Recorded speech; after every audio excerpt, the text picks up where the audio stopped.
Oh, okay, we're on. I do this every time. Tessa was just Do I have to try and speak into it? Or does No, it pick up really well? It should pick up well, but I can point it at you because it's a beam one. Okay, does it fine earlier when you tested it? Yeah, it was good. We normally use a different microphone, but Tessa didn't think we were doing an interview, so she left it in her car that we parked in Morrison's, so we only have one car pass betwing us. Hey, at least I had this one. Yeah. Okay. Ready? You start. Oh, I get to start. Okay. Hello everyone, welcome to the Pony Podcast. Today we're at Burghley and we have Cameron Beer here, who is working for Horse and Country TV as a presenter. You might have seen him on such interviews as all of the ones at badminton. You're about to release one on Student Rider Nations Cup. Our episode got there first, just putting it out there. Yeah, no, that's coming out on Saturday at 8:30, so watch it. And also, if anyone's seen the new advert for the Horse and Country app, it's hilarious. No, it was really, really good fun filming it, so I hope You're it came riding across. on it, aren't you? No, are you riding or teaching? No, I'm teaching, but it is my horse that Simon Grieve is riding. Weird connection there. Okay, so we'll start off with, what is your job title? So I guess I am a freelance presenter. Basically going around and interviewing all the riders and trying not to make an idiot of myself whilst doing it, as well as presented a lovely programme on that's coming out on Saturday for the Student Riders Nations Cup. So yes, a freelance presenter, I guess it is. Do you do a lot of specific programmes for Horse and Country TV? I would say specifically they are eventing based because that's the world I come from, and they've been more sort of at event, sort of live interviews. But yeah, I'm very much sort of in my infancy and starting out, so we'll see. Who knows? At events, what does your role involve? Is it just interviewing riders, or do you have other things you do behind the scenes? So what you don't see is we do a lot of walking. I must have walked that course probably twice already, because interviewing riders sort of on the course to get a bit more of an idea from them throughout the whole event. And I think as well, from Horse and Country, we try and get a flavour of the whole event. Like tomorrow, I think I'm going to milk some virtual cows or something. Sorry, you're what? There's some virtual cow milking going on in the trade stand. So not just interviewing riders. I think they're trying to get me doing everything. You don't get the agility yet? No, I'm sure that's on the cards. I'm the monkey who sort of does everything. But no, sort of interviewing riders, trying to get a flavour of the event whilst we're here. Okay.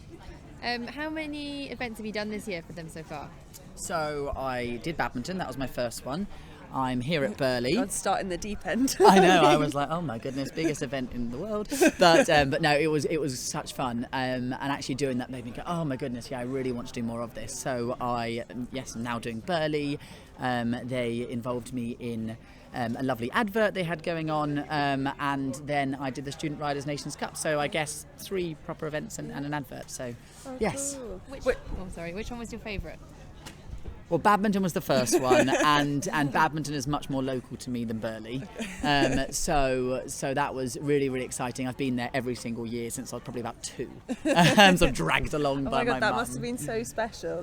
For that to be your first one. Really, really, really was. It is an amazing, amazing event, and I've always gone along, and it was so lovely to see it from sort of a really different perspective, as well. Sort of seeing it from behind the scenes, as actually I know you two were there in the media centre with me, and seeing it from that point of view just added a whole different perspective to the whole thing. So I'd probably have to say badminton as my favourite so far. So before you go to an event, how much preparation do you have to do, on the riders and their backgrounds and what you're going to be talking to them about? Well, I try and angle it at, obviously I'm lucky enough I'm out eventing myself, so I know quite a few of the riders, some more so than others, but I try and angle the interviews of questions I would actually want to ask myself. Yeah. So they vary from fitness regimes and how people prepare their horses for the events, or likewise what advice they would perhaps give to a young rider like myself. And then I think if I just ask questions I actually want to know the answers to, then it avoids sort of the generic, how did you feel, or how did it go? Which how obviously does the course look? Yeah, exactly. Which are, important questions. I do, everyone wants to know the answers to them. But I think research-wise, I look up all the recent results they've been doing and news articles on them. It's good to sort of make sure you are well-rounded on topical things on a certain rider. But again, I think it just comes from quite a personal place. Yeah.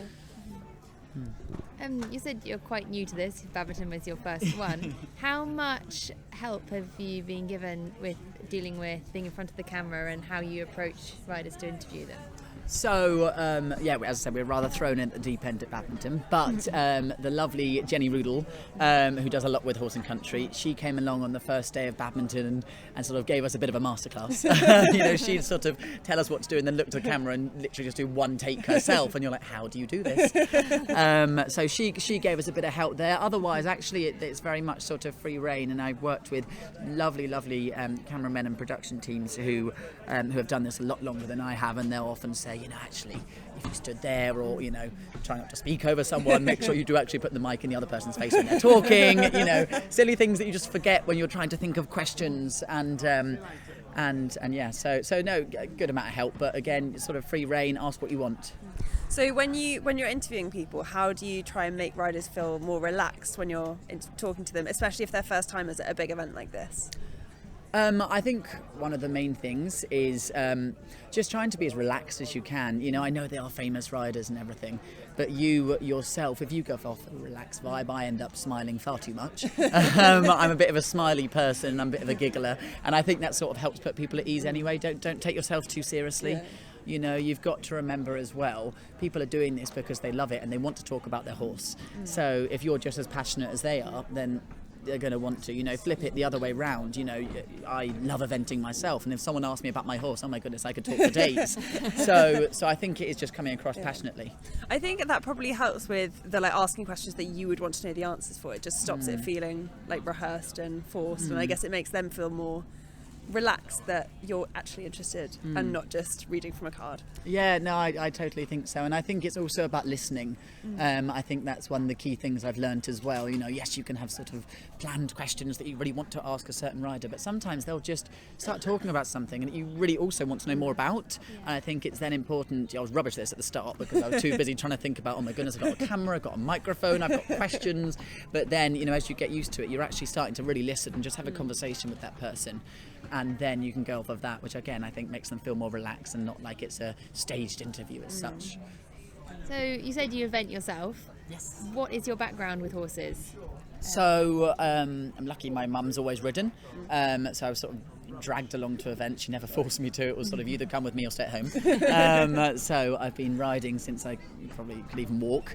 And then, same as everyone, did a bit of pony club, loved pony club, and then went on to riding club, did lots of riding club. When I was about 14, when I was 12, I got this amazing pony. She was 4 and she was mad. And then when I was 14 and she was 6, she was only 14-1, I did 3 B100s and sort of got bored and was totally ignorant and went novice, and went very fast everywhere. And then since then I've had some lovely horses, one of which went 4-star, and then unfortunately broke down. He was an amazing horse. Another one that went 3-star and then sort of back to the beginning. Once she went lame, had babies, baby horses, not children, and then now I've just got one about to go 3-star again. So eventing really. It must be nice that you can use, not just talking to the riders, but when you're presenting, you use your own experiences. Yeah, again, I think it makes it really personable. As I said, it's questions I want to ask, and I can relate. Obviously, I'm not riding at the same level as the riders, but I think you have felt all the same feelings at whatever level you're at. As long as you're challenging yourself in your riding, whether that be you're going round an 80 that you are terrified you do, or whether you're going round a 4 or 5-star. I think everyone can relate to the same feelings, and feelings of disappointment as well as feelings of elation that any rider has really felt, any rider competing. So how did you get into presenting? So I studied drama at university, and because I needed to do something alongside my horses, and I love drama, and so went down that route.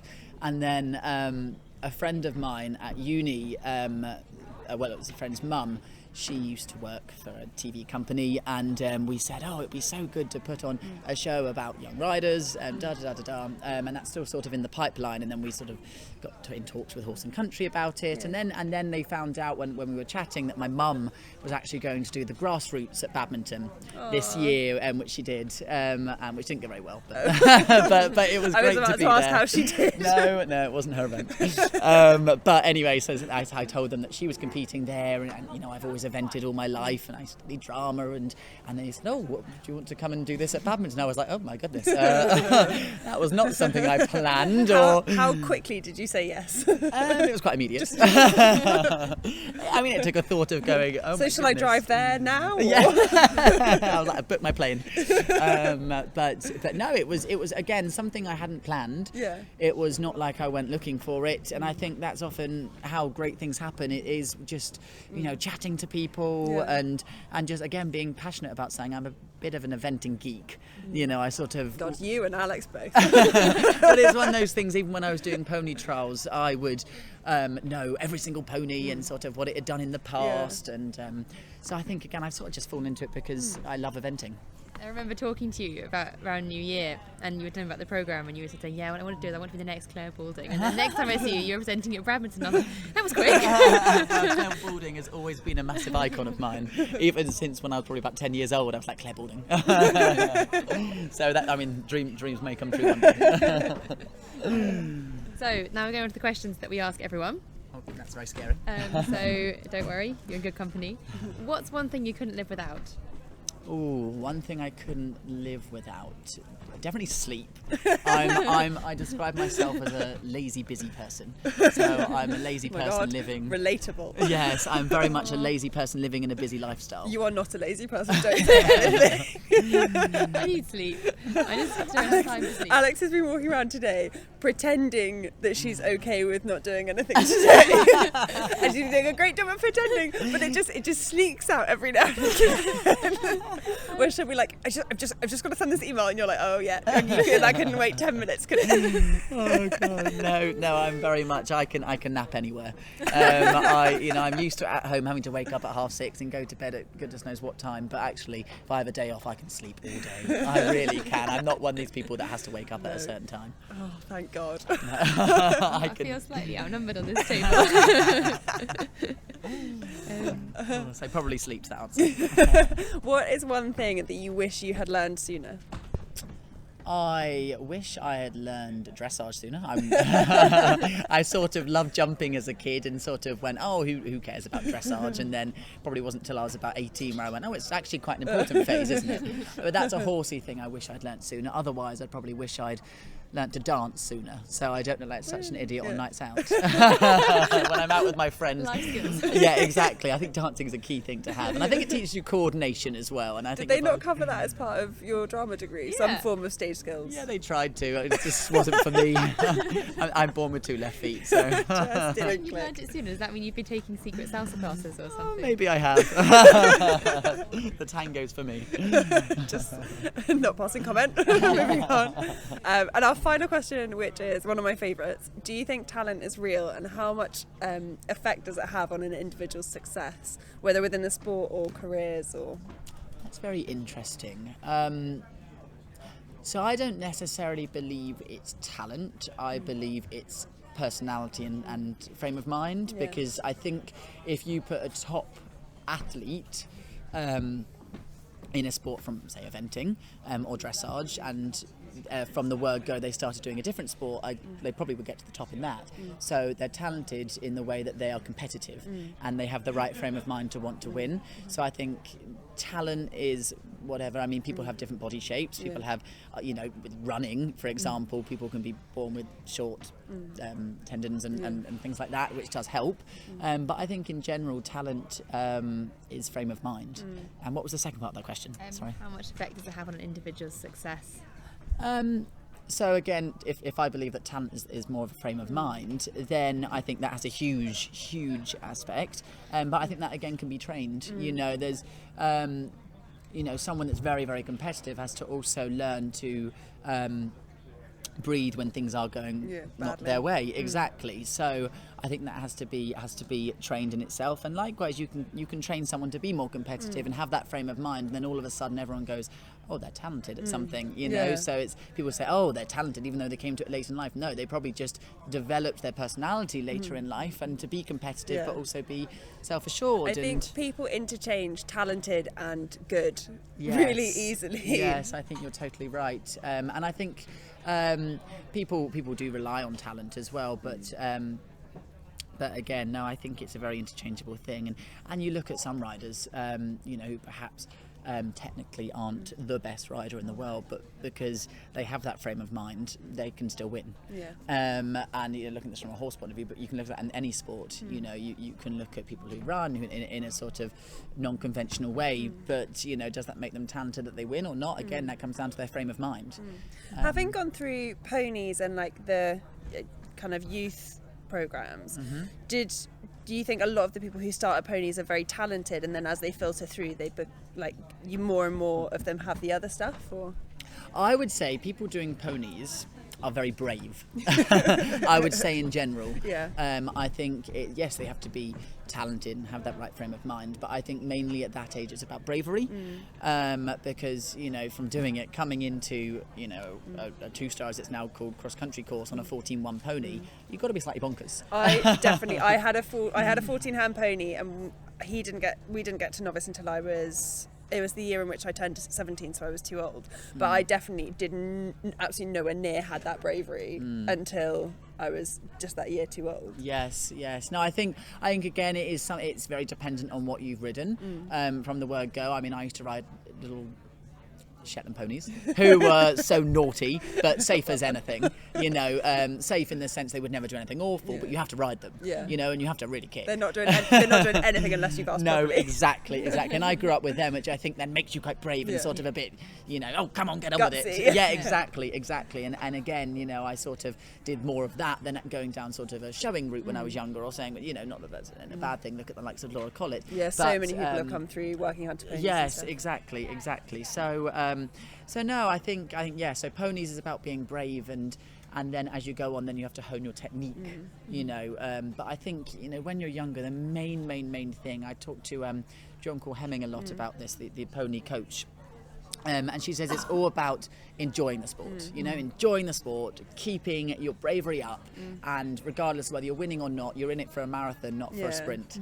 And I think that's one of the best bits of advice I ever had. You know, I did the ponies juniors young rider trials, but I never got on any teams, but I learnt so much. I had a great time, I made great friends, and I love eventing because of it, you know. So actually the best bit of advice I'd give out there is what Jonquil said: it is a marathon, not a sprint. So take your time, go at your own pace, and enjoy yourself. Well, I think that's all our questions. So thank you so much for talking to us. No, pleasure. The end of day one. And obviously we'll see a lot more of you. What's your next programme coming out that we can all watch you on? It's under wraps at the moment, so you have to wait and see. Oh God, the mystery. Oh my God. Well, yeah, thank you so much. Yes. I hope you have a good week. Thank you very much. You too.